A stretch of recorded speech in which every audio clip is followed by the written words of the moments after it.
Second matchup of the day coming away, of course, Kova winning that first one, proving all of the predictions wrong. It was a clean sweep for Riddle across the board coming into that, and Kova ended up taking the win in pretty dominating fashion as well. But of course, we have that second matchup now, MNM versus Barrage, and I have to start with Trouble. I have to bring this over to you. You're the only one who has predicted MNM for this victory. Why? Okay, so there's the good and there's also the bad. And I'm pretty sure that a team going through the first week, they realize what the mistakes are and they fix them. Same as we saw in the previous game. They realized what was going wrong in the first 2 games that they played, and now they came back and fixed it. So with MNM, I believe that their, let's say, weakest spot is sometimes the mid lane. Ed tends to be a very talented individual, but he tends to overextend. I think it's like the thin line between Pog and Int. He's playing in between these 2 lines. And he might have crossed towards the Int line a little bit on the first week. But that's something that's very easily fixable because he's actually extremely skilled. He knows what he's doing. He's pulled out the Orianna. He's pulled out the Yone. His champion pool is huge. He can play a lot of diverse champions.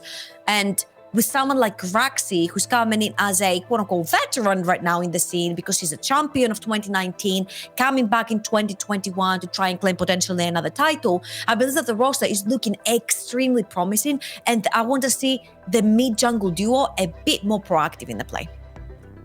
And to address some of the mistakes that MNM had that they might need to fix, it's specifically their way of closing out games. If you take a look throughout the games and just the goal graphs in general, if they are not ahead from the early game, they don't get back. They don't find plays where they can actually get these small pockets of goals back or flatten the goal curve at any point in time. So for me, it's like MNM need to have a clean early game every time to kind of make it work. Like just going out from the first week, obviously that's a big overreaction.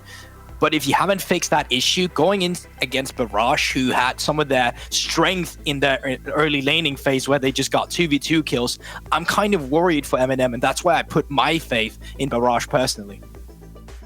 Well, the majority of the analysts did indeed go for Barrage as the winner here, but as Trouble rightly pointed out, sometimes when Trouble predicts away from the grain, she ends up winning. So if anything on past superstitions is to go by, then MNM come in clearly as favored.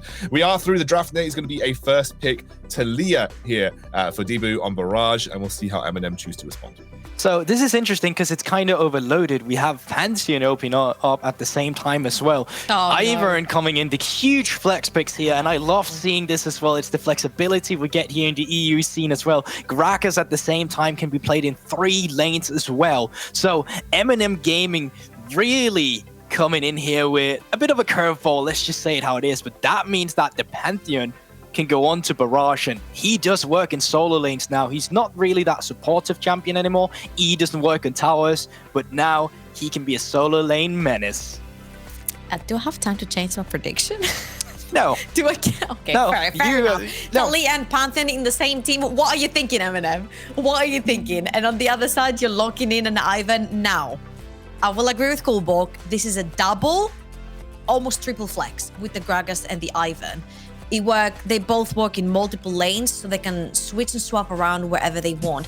But leaving open a Talia, which is extremely strong, as well as a Pantheon, they're both S tier right now. You can put them top, you can put them mid, you can put them in the jungle, you can put them wherever you want. They're S tier for a reason. They're just extremely strong, especially the early game spike and the CC that they both provide. It feels like whichever lane Pantheon ends up in, that person who's their opponent needs to be extremely, extremely focused on the vision around, because Italia will be permanently spamming ganks there.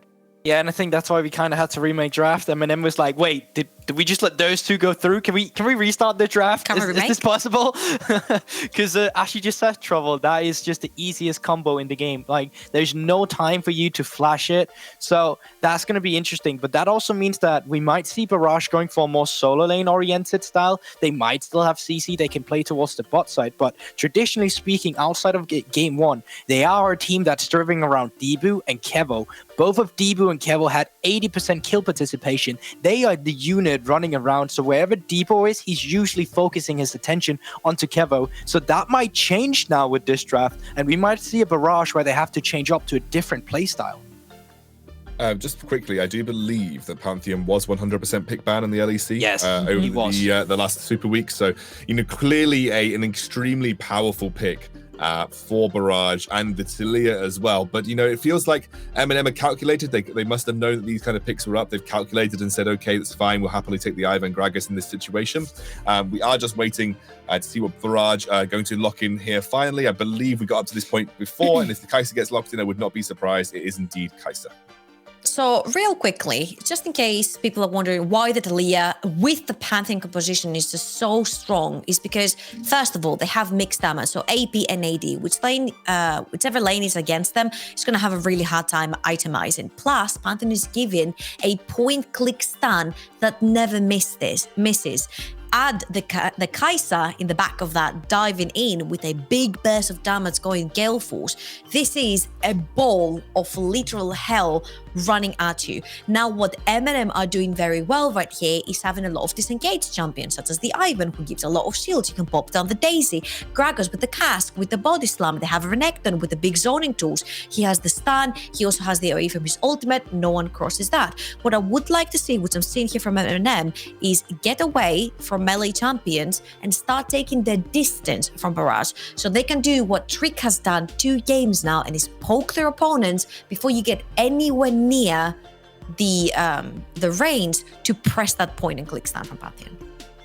So here's the thing, you go with a solo lane Renekton locking on third, so you can obviously ban away some of his counters coming into this one, but that also means that you are leaving your bot lane wide open for just having the AD carry pool trimmed down. And Aphelios, I was a huge advocate of Aphelios into Kai'Sa the first week, and now we kind of see it banned away here as well. You can take another champion away if you want to. We've seen that, the Misfortunes, the Jhin has kind of been the go-to, but all in all, they are not there for you to worry now. You can target away some supports you don't want to play against. You can target away some other counter matchup if that's what you're interested to. So it's going to be interesting to see what they forfeit. I would like to see MNM Gaming go for the AD carry here and then just get the counter pick for the support instead, rather than leaving that open. Honestly, I wouldn't mind to see another Misfortune coming in here. We saw how sort of annoying it was to deal around with the zoning ultimates, with the zoning E's on the floor. And again, if you're too poked from a fight or a previous trade, to go too hard in the backline, like we saw in the previous game, all the ball of hell that we mentioned with the Talia, the Pantheon, and the Kai'Sa diving in at the same time, will not be able to happen. Yeah, just waiting to see. I do believe that Barrage did ban something. Xayah was banned, I'm being told. So we have just a little issue with our overlay. We're not seeing that second ban on the blue side here. The previous game, I was also informed it was Victor, but again, didn't get time to relay that. But it is the Jhin locked in for MNM, and now we're going to see how Barrage choose to round out their composition. Honestly, love that. I love the Jhin. I love the long range. I love the zoning tools that he has with the flowers, with the W's, with the roots, with the long range ultimate. You can't necessarily reach him very easily. They put a very beefy line right in front of him, a very long range ADC as well. You want to come in, there's shields, there's knockups, there's body slams, there's stuns, there's Renekton, there is a bunch of summoner spells. So whoever dives the back line might actually have a really hard time killing that specific AD.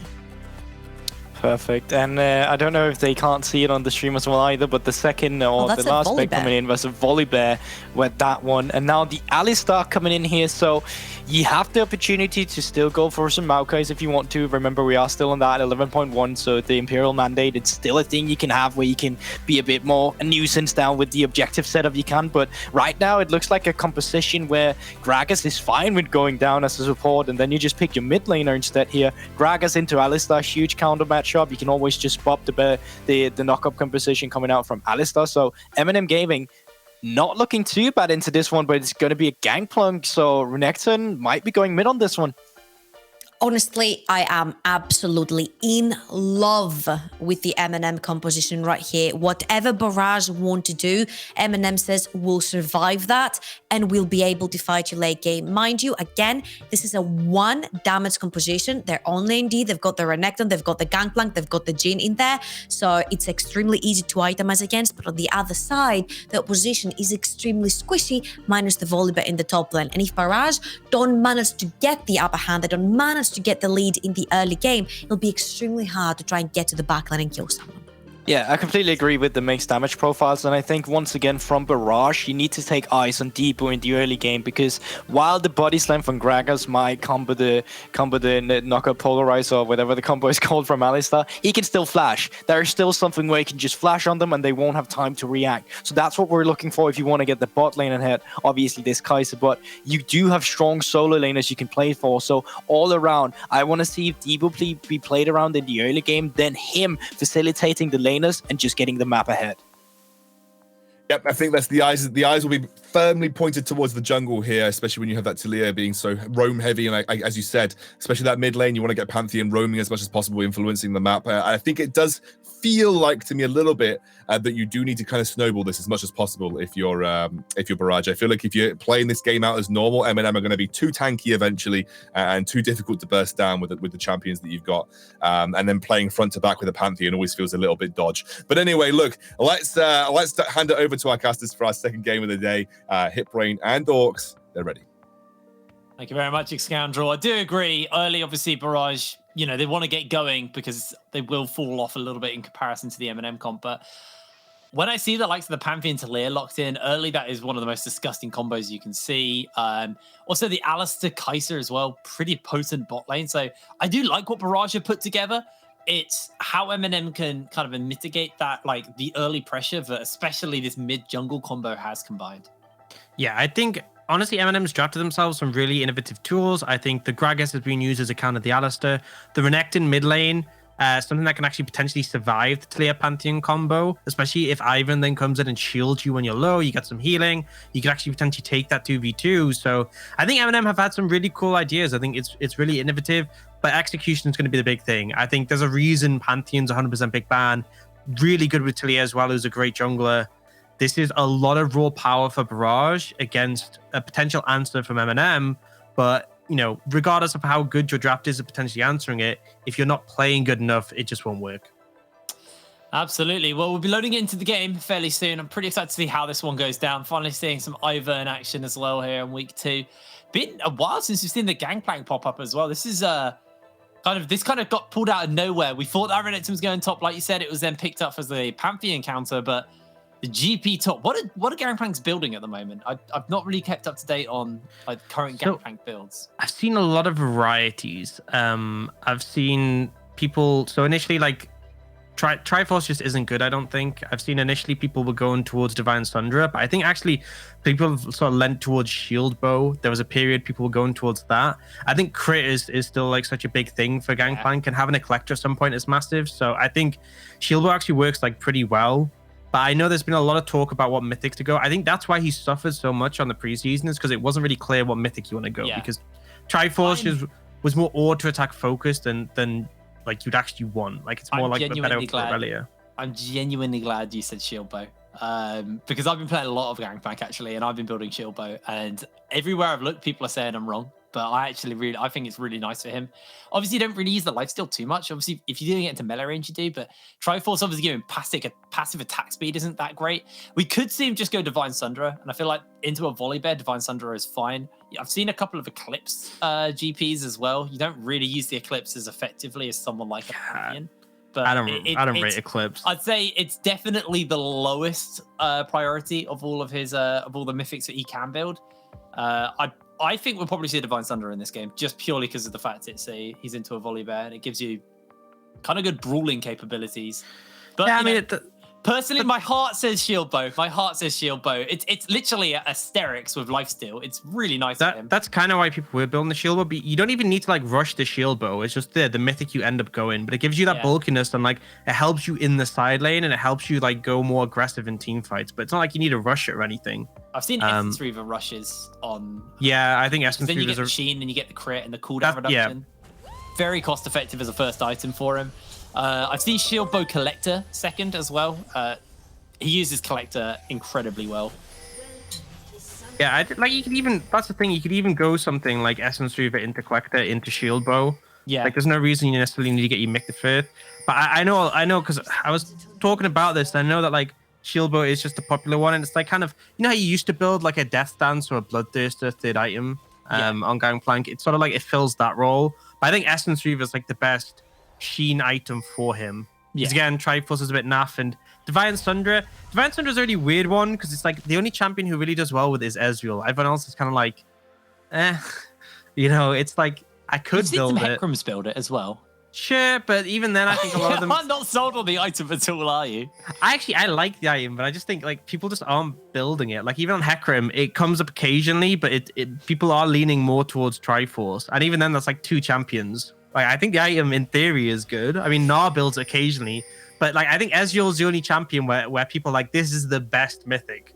Everyone else, it's like you can build it, but are you gonna?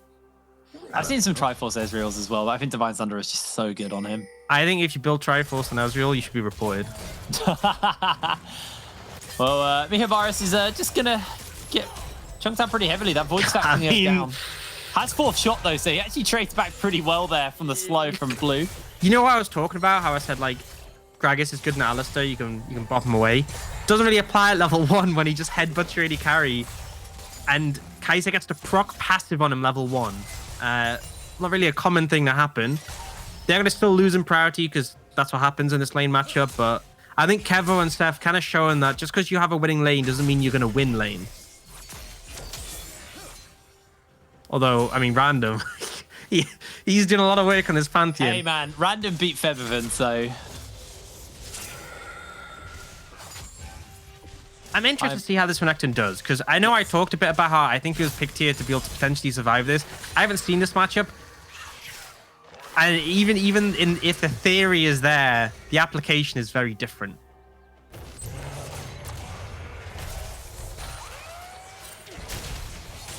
Well, Mummus is having an experience on League of Legends right now. He's having a rough... Oh my god. He is not having fun. Babista, though. Babista's having a whale of a time. Oh, no. He's just not getting to play. There we go. Yeah, those biscuits and Darrenshire coming in clutch here.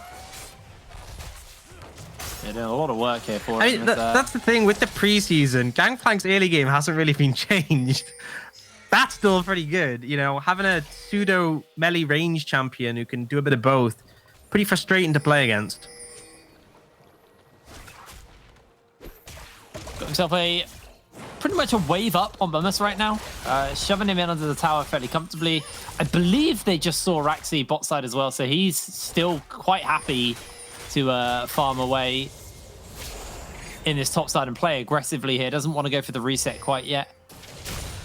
Probably looking for that 700 gold Sheen base, ideally. Barrage we'll get on here. Barrage actually got a bounce back on the bot lane from that initial push, and they were able to really help Debu secure the Scuttle Crab on the bot side. Yeah.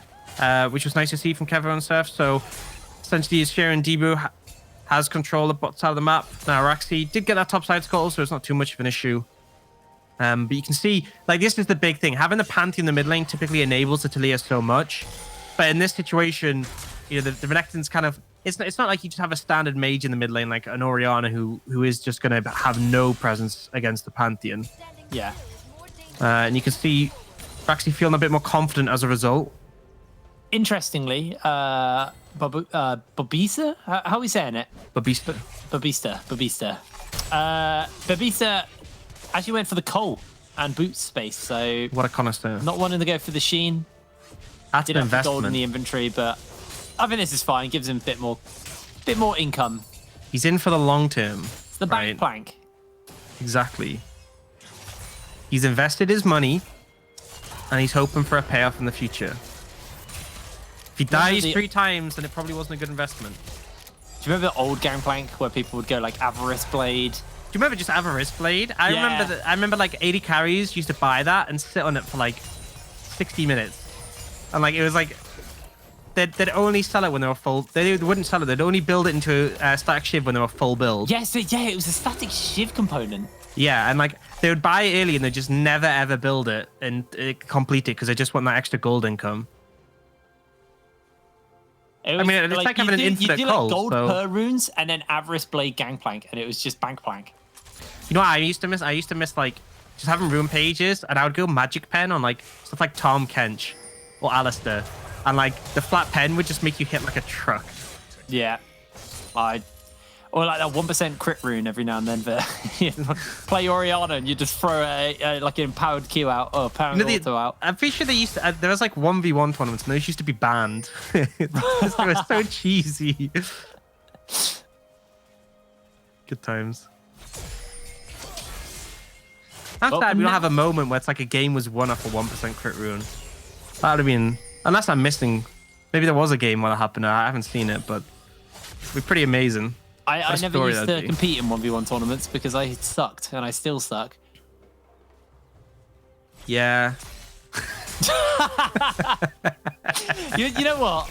Working with you really, it's just so great for my confidence at the best of times. I'm just teaching you not to get your expectations up. Yeah, I can't be disappointed. I'm saving you from the 1v1 tournament. Imagine if you join one now, right? Thinking you were great, and then someone with a 1% crit rune just one hits you, and you're like, oh, then you'd be really upset. Yeah, I'll be really annoyed there. It's one of those. It's one of those things. It's like, you know, on like shows where like singing shows, where people have obviously told certain people that they're capable of singing their whole life, and then they go on and they're really bad. That's basically what you're doing. So you're just denying that from me putting myself in a silly situation. That's a true friend. Yeah. Kind of regretting it now. Getting a lot of attention, and Raxi has actually found Kevo, but Kevo has he been found? Raxi, as Dibu's looking for him, flashing away, looking for that seismic shove. Raxi dodging everything there. Beautiful plays. Cannon Barrage will clear out the wave, and Raxi underneath the tower is going to get the tower cancelled out, and it's first blood on the Talia. Oh, Dibu. Dibu. Oh, Babisa gets the kill over the Unraveled Earth. Steph, a little bit low.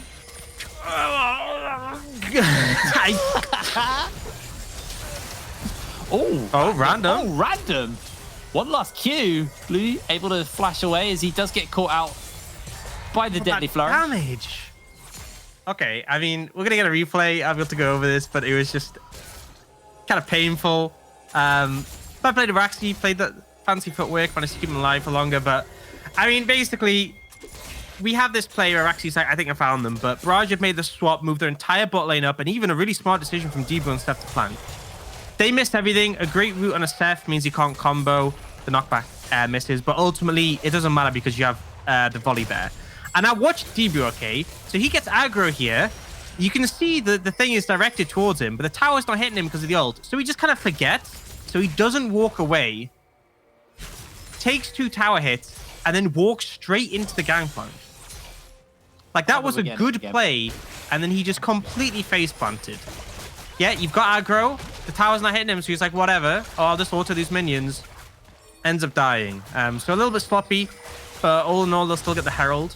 I'm glad we got to see that twice to really highlight the end.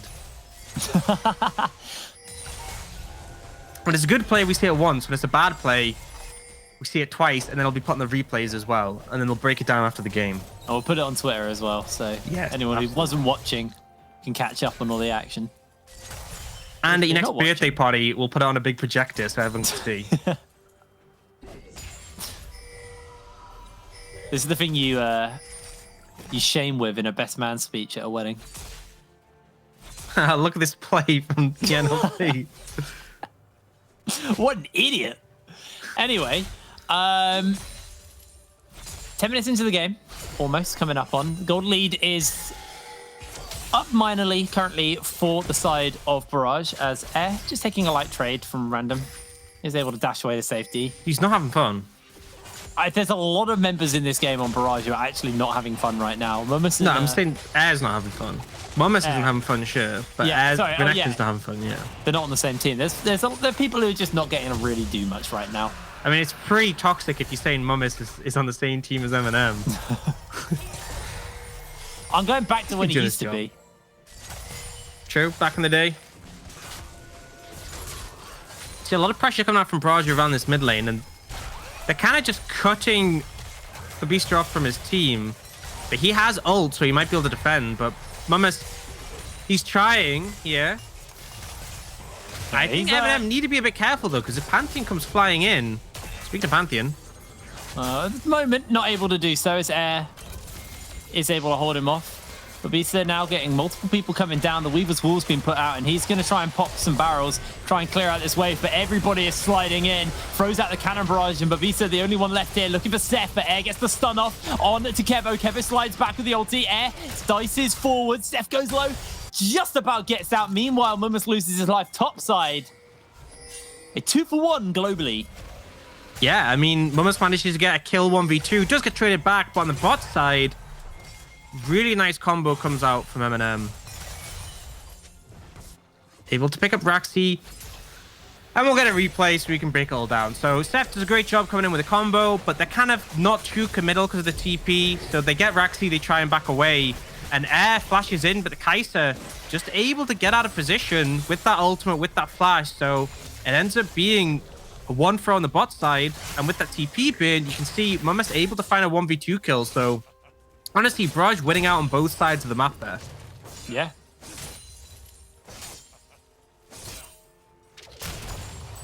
Then Babisa just shoving in this bot side wave. Going to go for a base. 90 CS to 63 right now. Hasn't really actually been in lane with Mumus for a little while, but still keeping himself pretty far ahead. Is the great thing about Gangplank. When you get dived, you just throw your ult down, you collect all the farm. Doesn't even matter. And it's the correct play. That's the great thing about it. He has got the Warhammer in the inventory, so this will be the Essence Reaver first build for Babisa. Nice. Good to see. I respect it. That definitely means, though, we will be seeing a Immortal Shield Bow. Because any of the other Sheen options are now going to go out the window once that goes in. Unless he comes up with something wacky, like throwback, Leandri's Gangplank, give your team a bit of AP. Probably not going to happen. I really hope it doesn't happen, but you never know. Oh. Air gets ignited here. Seth's actually looking for him. Air on the run. Has no flash. Has to pop the ultimate, but Seth gets him with the headbutt Polven. Looking to try and give that kill to Kevo. It's going to be Dibu missing everything, so Random just make sure that that kill is secured for his team. I mean, they got it. Still, again, another good play coming out from Barrage. A lot of aggression, but in the meantime, yeah, Barrage is farming up on the other side of the map. I gotta say that the team play from Barrage has been really solid so far in this one. Definitely. Well, let's take stock of where we are item-wise right now, because the Eclipse is finished up onto Random. There's a Ludens onto Debu. Mumus is a ways away from any item at the moment for himself. And these AD carries slowly creeping towards their Gale forces. Obviously, Kevo will be a little bit slow on that, as has taken a slight detour in the build path to go for a Serrated Dirk, so you can get that Q upgrade as quick as possible. Gotta say, I think Seth and Debu together have been a pleasure to watch this game. There's so many plays where they both just turn up. Yeah. And like here, Mumus down in CS, should be down lane, gets a tower to himself and its first tower as well. So he's now up in gold by 500. Exactly. And the reason being is because Babista couldn't walk up because Debu and Seth were moving around really well. And we came in this game thinking it'd be the Pantheon tier, but it turns out they've been using the Alistair tier, and it's done just as well, in all honesty. Still has the same point and click CC, and the follow-up is there. So it's really positive play, giving a substantial lead to Barrage already in this early game. Turns out Talia likes to be with anyone with CC. Who'd have thought? Surprise, surprise. Now, Mihabara is in this mid lane, just trying to collect the waves. You can see Babista in the top side, finally catching in on the farm, but was denied. And Mumus has now shrunk this CS lead pretty significantly. And if we take a quick toggle on the gold, we should see he's ahead right now of Babista. So really, really solid stuff there from Mumus, considering how rough the start of the game was for him on the... He just showed us the gold before, and we could see the gold lead. Oh, sorry. My bad. We see it twice. I was looking at something else, apparently. Just really gonna highlight it. There was a gold lead towards Babista, and now it's towards Mumus. We're doing a lot of people dirty. Replays twice and gold lead. Doubling up. Yeah, just to really sink the message in. I'm just going to try and just defend this tower here. I think he's fine. Yeah, he'll get under tower, no problem. Yeah, he's okay. And actually, that just means free dragon, because Raxi's... I mean, they weren't looking to contest. I don't think they could contest. But Raxi being topside definitely confirms they're not contesting. And look at the pings as well. Yeah. They were going to go towards the Rift Tower. They decided not to. Want to just take this mid tower. A lot of traps. They're all going to pop at once there, but that will still Won't be enough to deter from a turret falling down. Barrage really in control of this one. And again, got to highlight the jungle support moving together really well. Just securing these objectives. They've now got 2 towers to 0. Bunch of plates that came with them pre 14 minutes and 2 dragons, and now looking to get this herald. So MNM came together with this composition that looked to have some answers. I think if I'm looking at anything on the side of MNM, if I'm looking at a particular area that we wanted them to answer that they didn't, I'd probably say it's mid jungle. Raxi not really able to have too much of an impact. And again, DB's just being able to have his way with the game. Yeah, DB's just moving around the map with complete control, and it is hard denying MNM from actually being able to do much. We're looking at an Infernal Soul, and next Dragon will be up in 4 minutes time. Kevo still a bit of a way from finishing his Gale Force. Like I said, the detour of the 1100 gold will be contributing towards that. Mihibaris has now got the Gale Force finished up on the Jhin. Mumus has finished up his Sunfire, so Mythic's in the bank right now as Bisa has finished stacking his coal. You know, Mumus is going to be extremely tanky. He's just going to keep building armor. And there's there's really limited AP on the side of MNM. I mean, I guess Gragas was going to have a bit. I think he's going to Mandate, so that'll provide some AP damage. But it's not really enough to cut through the volley bear. That's the thing, if Kai'Sa was in the other team, then it'd be like, yeah, she's got a passive, but Jin's traps isn't quite enough AP damage, I feel, really, to deal with the volley bear. And if they fall behind, it's just going to feel more and more rough. So, we'll have to see. I'm going to be a little bit honest with you. I kind of forgot Blue was playing Gragas. I haven't really seen too much from him on this pick. He's 0-1-0, hasn't really had the impact. He's been chilling with Mihibaris, kind of supporting him in the lane. And in the meantime, Steph's just been everywhere. I mean, that's the thing. You pick the Gragas to match Alistair, but if the Alistair's everywhere and you're not, then... Oh. Air has to put the ultimate. Good ulti comes in from the Gangplank. Health bar's going already pretty low. That's going to be Divu losing his life. Turns the tower off as Raxi is now just exposed, able to flash over the wall to safety. Last shot from the curtain call goes a little bit wide, and Daisy lands the knockup. They do take the tower, but the Grand Starfall comes in, and Blue shows me he's on Gragas, finding himself the kill. They will look to get a second charge out here. But Bisa lost his life in the middle of all the action as well. Tower won't fall, however. MNM do find a bit of a fight back for themselves there. MNM actually ready for that one, and you see Blue actually has a massive impact here. So Divu is wanting to move through, but Blue actually catches him out as he's going for the Herald. Pins him against the wall, doesn't actually catch the body slam, but he's CC'd locked down and he ends up falling. And you can see Barrage, this dive ends up getting a bit messy. The tower does die thanks to the Herald. But all in all, this thing was a bit scrappy, but I was like, you know, Barrage got the tower. It was a 1-for-1. It's still an even play, and then we just see, yeah, I mean, that play from Random, which was a bit of a yikes. Just Sorry, a bit overzealous from Barrage. Very clutch play happened, and I got a little bit overhyped by it. Yeah, thanks for that, Jake. You know, everyone's watching the replay, and you're just...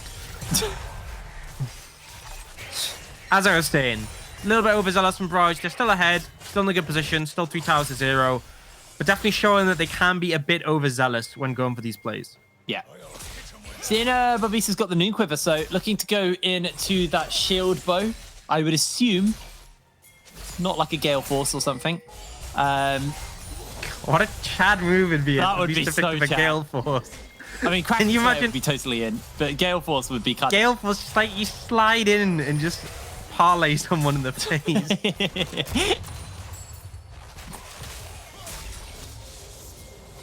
Probably not, though. Shield bow is definitely the better buy here. Sometimes it's not about what's better, it's about what people are going to remember. Yeah, if you want to go down history, be the one that innovated that. Kevo has to flash away. The curtain call's coming down. Look for Babisa and a big barrel chain. Only going to hit Mumus and Seth with it. That wasn't a Gale Force. That was an Ivern and Q. Dibu now flashing away from Babisa, looking to try and find another little combo from those barrels. And Babisa with the crit secures the kill. MNM punishing Barrage for, honestly, what was a really sloppy engage from Barrage. I was just talking about how they were being overzealous. And I mean, thanks, Observer, for honing in on Kevo. Let's just watch this. They have the information. Like, Steph's gone in. You have vision. What? In what world can you go in like that on Kai'Sa? What is Kevo? Wait, I hope that was a misclick. I hope, or I don't know, but that was something. I just love the Kai'Sa ulted instantly flash out. Oh no, I'm doomed. And it gives over some more gold to MNM. They've actually closed the gold lead substantially, and now they picked up a dragon as well. Ziv is still looking at Kevo, still trying to make the point. Yes, that was a Kai'Sa ult and a half. That was an interesting one. Gale Force and Flash, the only reason he survived there. And even then, his teammates suffered for it.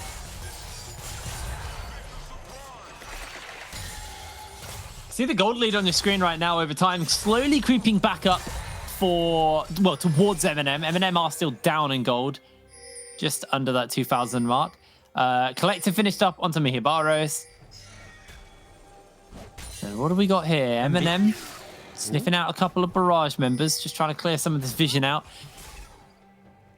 Mihibaros is pretty strong at this point. 203, 2 items, pretty substantial CS advantage, most CS in the game. He's kind of been really quiet this game, just farming up, but he's picked up some kills in the back end of these team fights. And Barrage had a really comfortable position early in the game. They were in line to be picking up that third dragon, and now it's a little bit more tenuous, a little bit concerning. And the likes of the Pantheon will fall off as we get later into this game. Yes, it really will.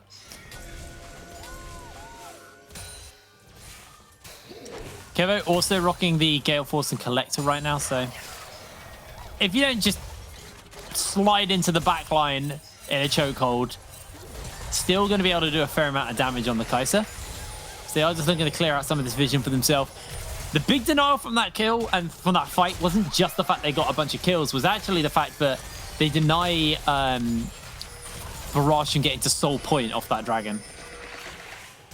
As Air might find himself caught out. Seth will just deliver him back. Kevo slides in this time. That was more like it. Yeah, that's he gets himself the kill. Redeems himself with that one.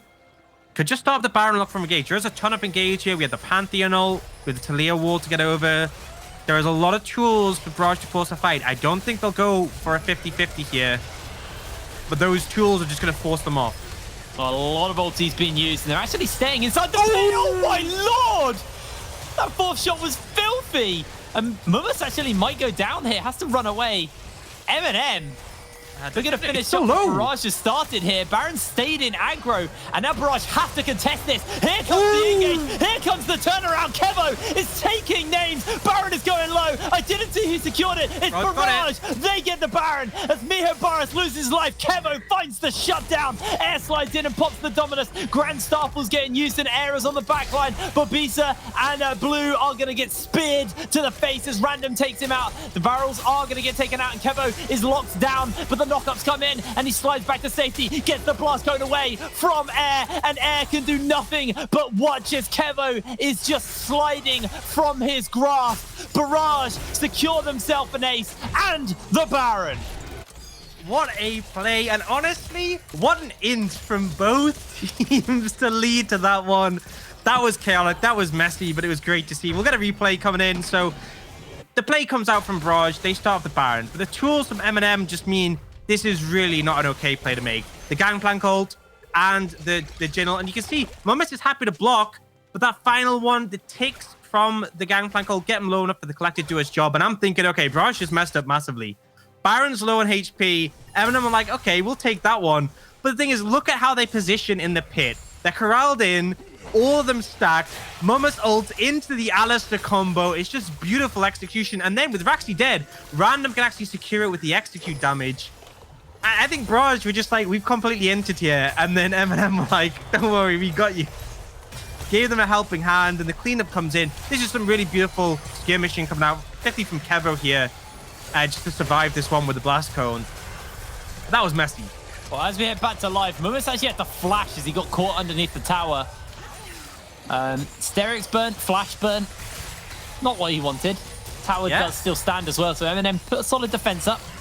He has TP and he has Baron Recall, so he will be able to get back in time for this dragon. Spawning in 10 seconds. This isn't sold. It will put Barrage one away if they get it. Does he have Baron Recall? Or did he die? I think he died, actually. Either way, he went back. Now he's TPing in. There we go. Yep. Doesn't really matter. Babita will look for him, but he's going to get jumped onto instantly and cut down. Kevo secures the kill. And the Weaver's Wall will stop anybody getting close to Seth. If Seth goes a little bit low, and they actually look to catch out onto Mummus. Mummus still doesn't have Basterix, remember, but Kevo just free-firing away, finds himself a double kill. Like nothing, as Random actually takes the second. Dragon might not even be on the cards. They may just look to take an inhibitor, then peel back to Dragon.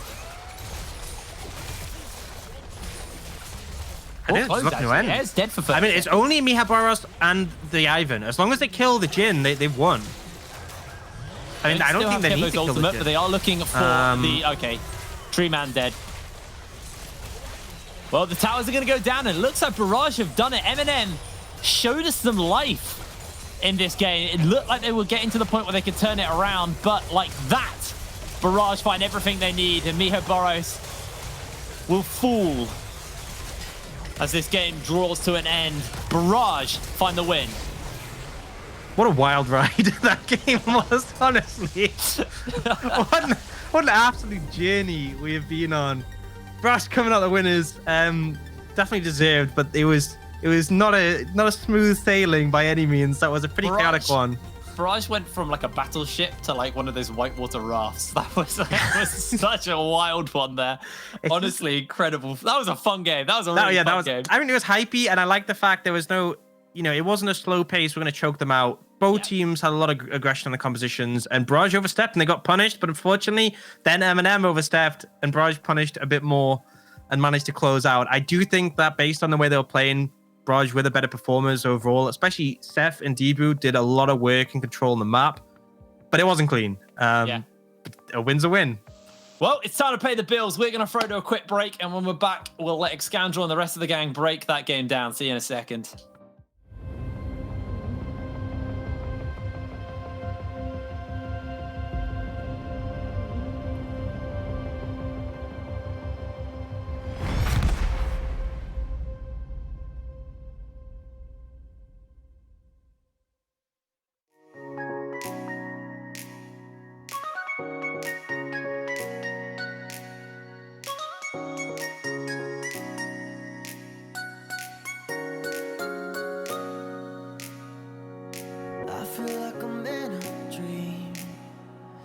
Nothing is as it seems.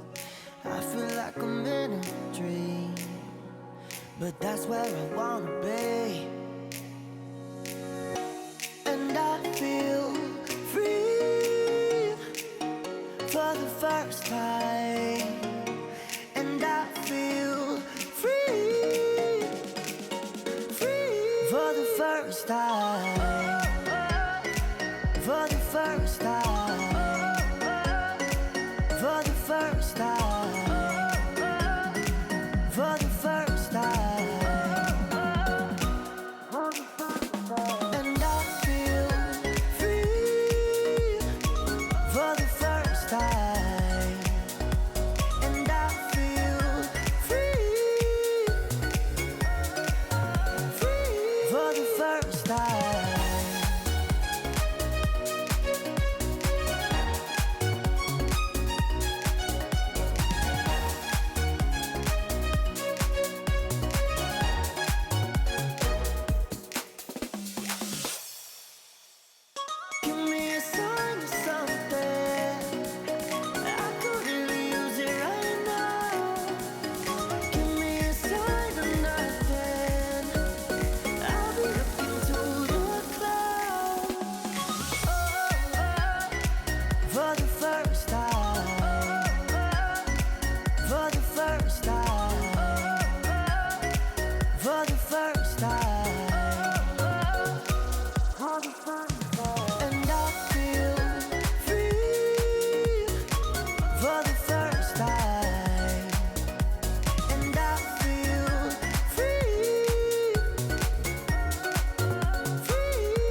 Welcome back, everybody, to the NLC Barrage. Just suddenly turned gear after that Baron fight and essentially won the game instantly. It felt relatively even up until that point. Before we get into the analysis here, I'm going to bring in Sefe for interviews. I'm going to chat to him about that game. I'm going to also ask him how to pronounce his name properly because I think I'm getting it wrong every time I do. So I'm going to bring him in for the interview if he is ready to go. Hello, can you hear me? Yes. Could you tell me how to pronounce your name properly so I can prevent it from getting it incorrect every time I try? Sefe. Sefe. Okay, Sefe. Good. I was saying Sefe the entire time. So yes, Sefe is. We'll go with it. Obviously, that was an amazing game. We actually have shortlisted you for the MVP of the day for your performance on Alistair. We thought you some of your headbutt path combos were just chef's kiss level of good there, Sefe. But talk to me a little bit about what happened at that Baron. What was your thought process? And then when you saw MNM turn and obviously the snipe came thrown to Talia, like how did you make that call to go back in and kind of go for it? I mean, we just kind of had to go for the Hail Mary. Like at first we just thought like we would get the GP and Jin ult out and just back off. But like then I don't know what happened. Like Talia died. I guess she kind of inted or like Dibu. And then we saw that they went back to the Nash and like we kind of had to go in. But like even if we didn't get the Nash, I think the fight was really favorable for us. Yeah, you were obviously trying to play around. Obviously, with the fact that you went for Eclipse on went for the Eclipse Pantheon rather than probably the more popular Gore Drinker that we've seen in the meta. What was the thought process behind some of the builds? Was it purely for burst damage? You were just looking to burst out a target in the team fights or in the side lanes? I mean, I'm not too familiar with like Pantheon mid lane or like the builds, but like I think Gore Drinker is more like a bruiser style, and the Eclipse is more of an assassin style. So I guess you get a little more damage with the Eclipse, and probably felt that is better this game, or like Brandon felt it's better. Yeah, and obviously you eventually managed to close out very quickly at the end there, following the Baron, so pretty dominant from that point onwards. Are there any learning points that you're going to take away from this game? Because it definitely felt like maybe it was a little bit hit or miss up until that Baron.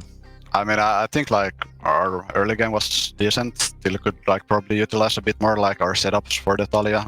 Like every lane had really good setup for the Talia, but we didn't really use anything. But like macro-wise, I think we did like pretty good lane assignments and just like took over the map kinda without getting kills at the early game. And like obviously like the Nash was really poorly executed, as everyone probably noticed. So need to work on that as well. Of course. Your next matchup is going to be up against Kova, and that'll be tomorrow, I believe. How do you see the matchup versus Kova going? How do you kind of rate your ability to play into them? I mean, I think like we're really like the favorites there. I'm not worried at all. It's gonna be nice to play against some other Finns in the league as well. So looking forward to that. Yeah, honestly, you guys have looked impressive from game to game, and I think especially you and Kevo in the bot lane have continued to look incredibly good. So hopefully can maintain that level of performance, and we'll get to chat to you again soon. Yeah, thank you.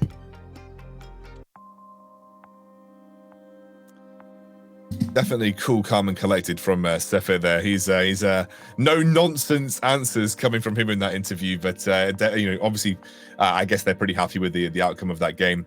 Let's have a look at the play that we wanted to break down here. I believe I'm actually welcoming Professor Trouble this time. Yeah, let's go. So let's start with a little bit of context on what's happened here. As you can see on your map, this Renekton is completely out of the picture because he has been caught off in the jungle. So Air cannot participate. He's not allowed to participate in this fight.